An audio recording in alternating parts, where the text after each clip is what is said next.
एक बड़ी जिम्मेदारी मुझे सौंपी गई है और मैं एक बार फिर से बहुत बहुत धन्यवाद करती हूँ आदरणीय प्रधानमंत्री नरेंद्र मोदी जी का। हेलो गाइस, नमस्कार। मैं बिट्टू कुमार फिर से एक नए वीडियो के साथ सामने आया हूं। तो आप लोग कैसे हैं? मैं आशा करता हूं आप लोग बहुत ही अच्छे होंगे। तो आज का जो टॉपिक है वो कुछ हटके है, कुछ यूनिक है। यानी कि दिल्ली में कुछ दिन पहले अभी इलेक्शन का माहौल चल रहा था। इलेक्शन में वोटिंग भी हुआ और उसका रिजल्ट भी सामने आया। रिजल्ट में केजरीवाल को हार का सामना करना पड़ा, जबकि बीजेपी वहाँ से जीत हासिल की। और जीत हासिल करते ही वहाँ का सीएम का जो शपथ ग्रहण होना था वो शपथ ग्रहण पूरा हो गया है। और शपथ ग्रहण पूरा होने के बाद वहाँ का जो सीएम बनी है वो है रेखा गुप्ता। यानी कि रेखा गुप्ता बीजेपी के साथ रह के बहुत दिन से काम कर रही थी और उन्होंने सांसद भी रह चुकी है।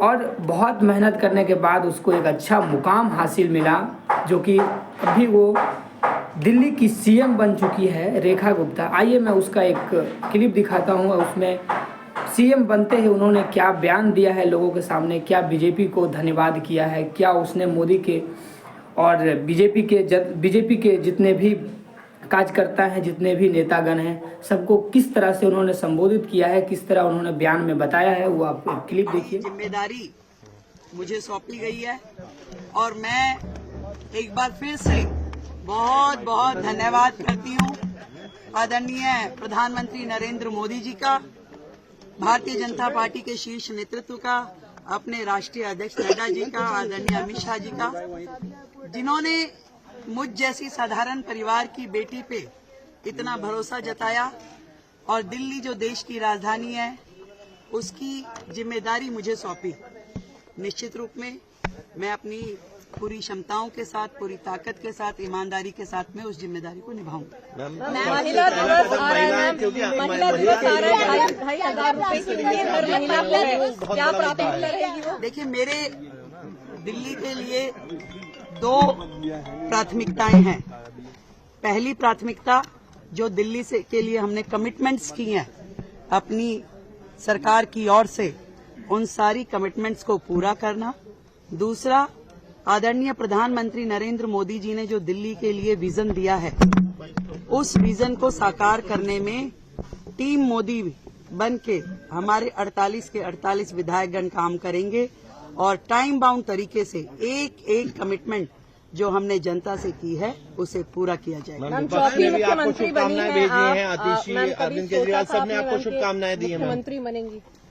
नहीं, जीवन में कभी नहीं ऐसा सोचा था। और जब भी मैं सुनती थी बड़े नेताओं की कहानी और जब वो कहते थे कि साधारण पृष्ठभूमि से आज वो शीर्ष नेतृत्व तक पहुंचे हैं, तो मालूम नहीं था कि कैसा लगता है। पर आज दिल्ली की मुख्यमंत्री के रूप में जिम्मेदारी पा करके मैं समझ पा रही हूँ कि भारतीय जनता पार्टी में नरेंद्र मोदी जी हैं तो मुमकिन है। मैम, आपकी पार्टी की सरकार में जो भ्रष्टाचार हुए थे, क्या उस पर कोई जांच होगी क्या?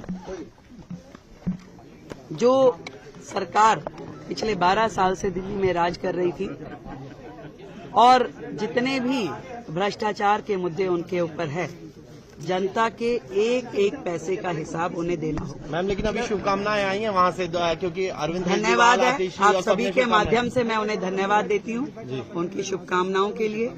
दिल्ली के हित में वो सब काम करें तो बहुत अच्छा होगा।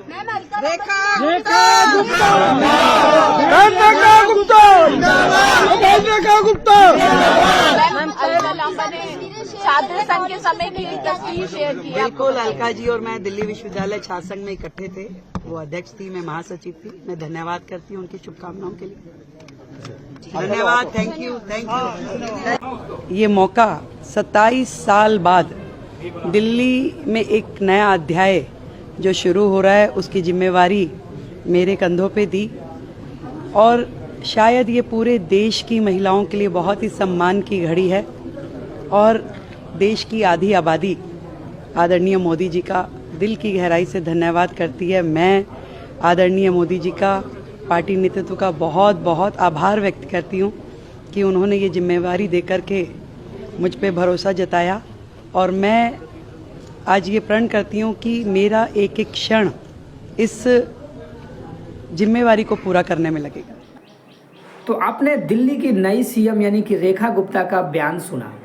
उन्होंने बहुत ही अच्छे तरह से बीजेपी के जितने भी कार्यकर्ता, जितने भी नेतागण हैं और माननीय प्रधानमंत्री नरेंद्र मोदी को और दिल्ली के जितने भी जनता हैं सभी को अच्छे से उन्होंने बधाई दी है। उन्होंने ये भी कहा है कि 27 साल के बाद दिल्ली में बीजेपी ने अपना झंडा लहराया है, ये बहुत ही अच्छी बात है।